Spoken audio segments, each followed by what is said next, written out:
Right. I'm here to present about a documentary project that I've been working on in collaboration with Benevolence Farm. And Benevolence Farm is going to be a transitional living program for women who have left prison. It's going to be based on a working farm, and it's going to be for up to 12 women who have left prison. Among its many contributions to this community, Benevolence Farm is going to provide housing and employment for women reentrants and food for food banks. And it also forwards this idea that being sustainable and growing your own food is powerful and transformative. I met Tanya Gisa, the executive director of Benevolence Farm, over a year ago, and we conceived of this project as a way to help fulfill Benevolence Farm's mission while the farm was still coming together. The project is a combination of recorded stories by women ex-offenders about their time in prison and transitioning, and also photographic portraits of each woman. And I'm going to play a short clip from one of the interviews.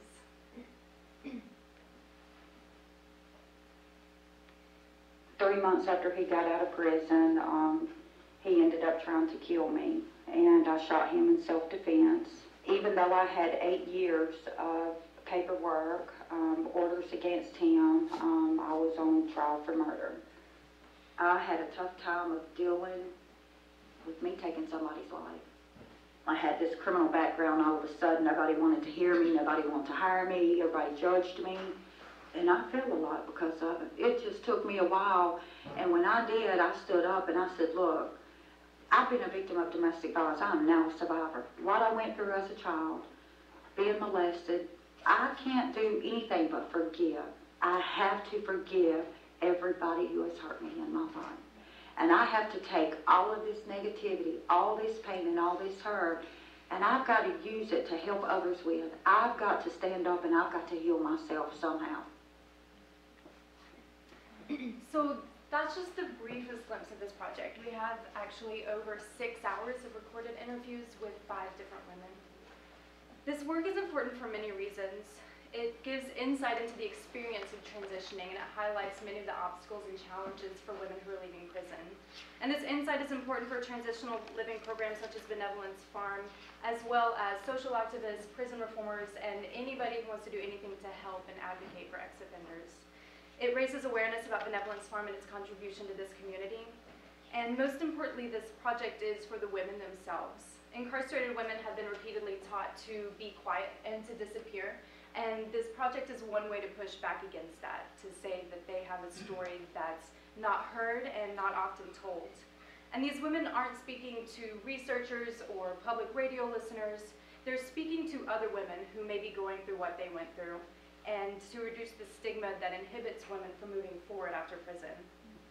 Because these stories aren't just about personal mistakes and redemption, they're about the many dimensions of society that contribute to incarceration. So domestic violence, sexual abuse, drug abuse, education, affordable health care, affordable child care. Every woman I've talked to, almost everyone I've talked to, had a history of sexual abuse in their past. And everyone I talked to had children within the time that they went to prison. And only the lucky ones have some place for those children to go while they're in prison. The list goes on, but the point is that there are things that we can do as a community to help these women, and these stories show that. For the past year, I have been driving to various parts of the state. I've sat and talked with women in their living rooms. I've recorded their stories. I've made their portraits. I spent countless hours transcribing and editing audio, and developing photographs, and I've done it all out of my pocket. It's all a volunteer effort for Benevolence Farm, and I'm here tonight because there are things that I need to continue the project. I need some money for materials like photography supplies, film, developing, materials for printing the photographs, maybe an audio recorder. So even if it's not much money, like anything would be a tremendous help in moving this project forward. Thanks for listening. I can take questions about the project itself and its plans and progress and everything, and if you have questions about Benevolence Farm, Tanya is here and she can answer questions as well.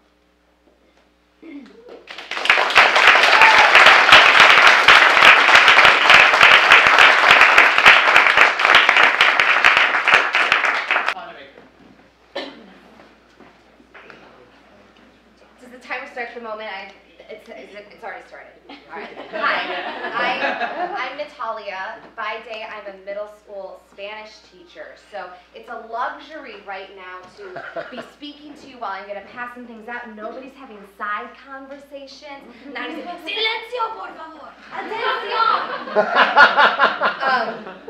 But and my costume is way more high tech, way high tech.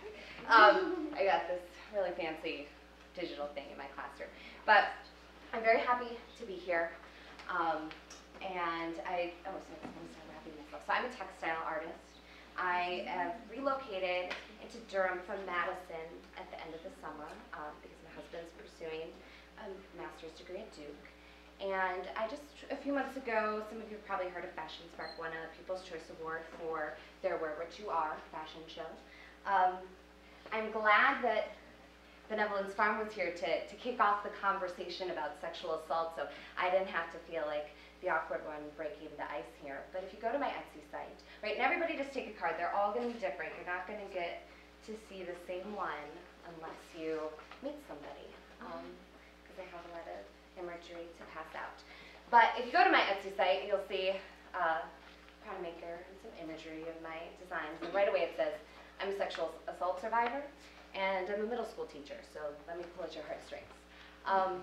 And I really developed PranaMaker as my own personal art project, an art therapy project to address my life growing up with incest, and to really reclaim the act of dress up.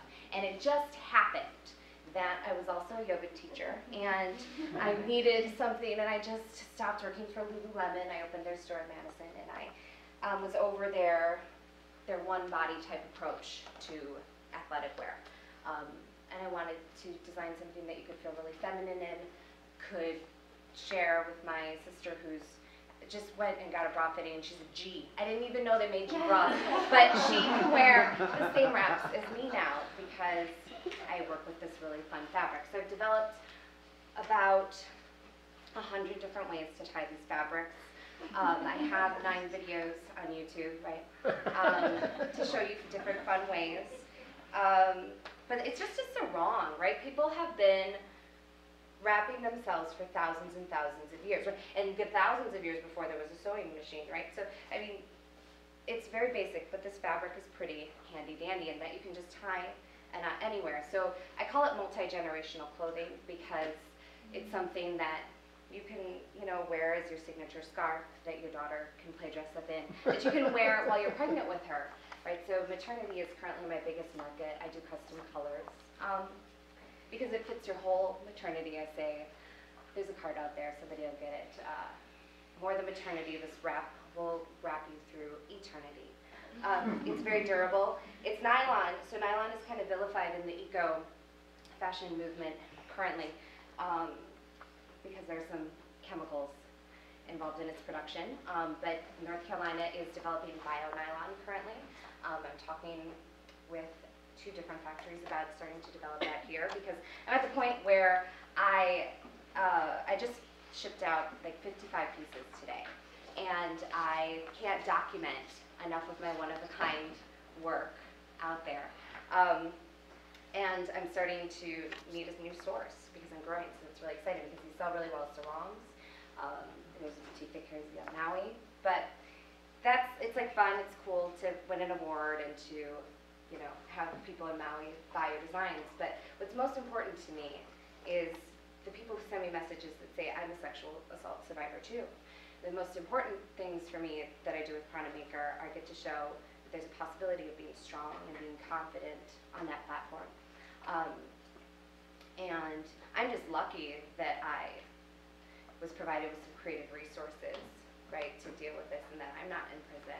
And that's why I told my husband a week ago that I was going to tell you not to vote for me. Like, I'm not here for you to vote for me. I'm here for you to know about me, but I will be voting for Benevolence Farm.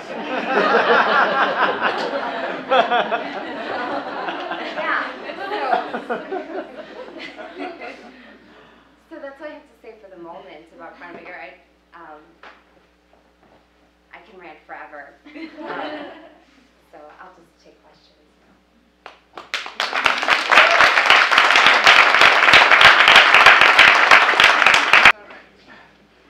There you go. Hi. Hello. Hey. Hello. Hey. Thanks for coming, and that was a really cool presentation. I love the way your hands kept moving and really powerful story. I love the way, you know, multiple stories come out and kind of intersect, and, you know, we're weaving this narrative. And, you know, I love occasions like that. And thanks, Matt, for making it happen. And thank you guys for coming. And, you know, you guys are really the hero tonight. You guys are making something meaningful happen tonight. So please tap yourself on the back. But better yet, turn to the right and tap the person in front of you.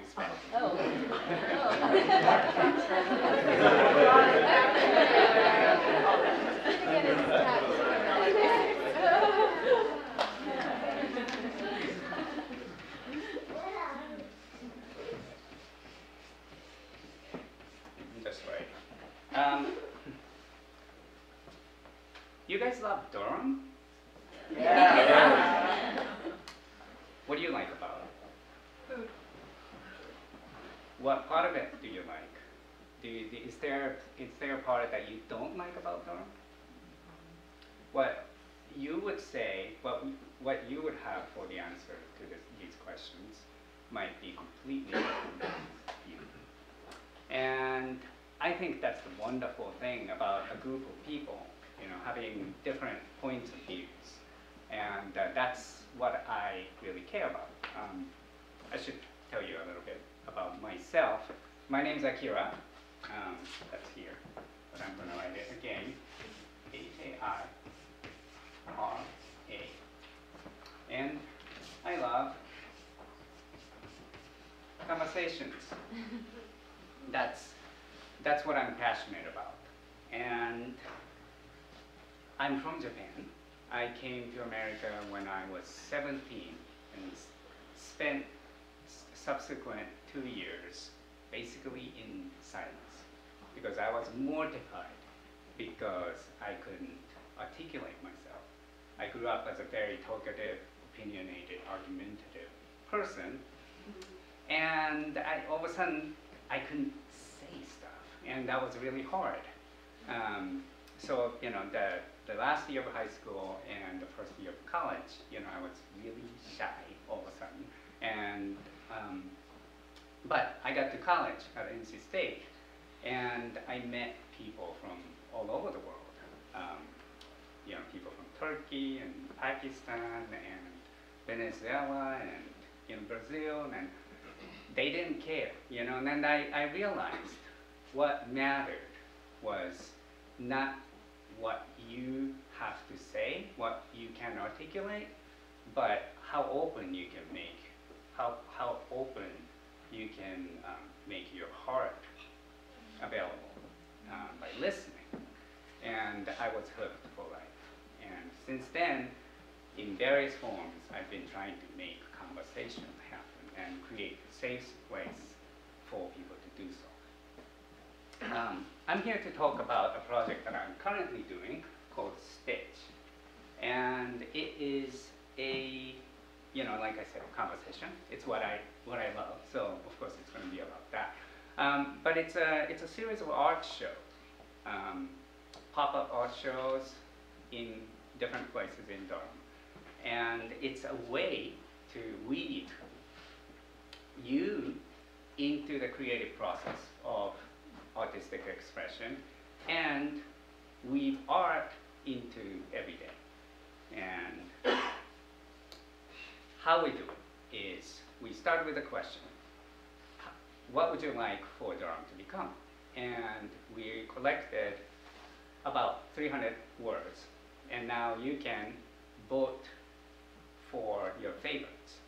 And right now you can do that at the website, orangutanswing.com, or you can just sign up over there on the desk. There's lots of stuff there for you to engage with. And at the end of this, we're turning these popular words over to the local artists and you guys to create something. And then there will be art shows and concerts and things, events around what we create. So that's sort of the, the project in a nutshell. I'm sure you have questions, so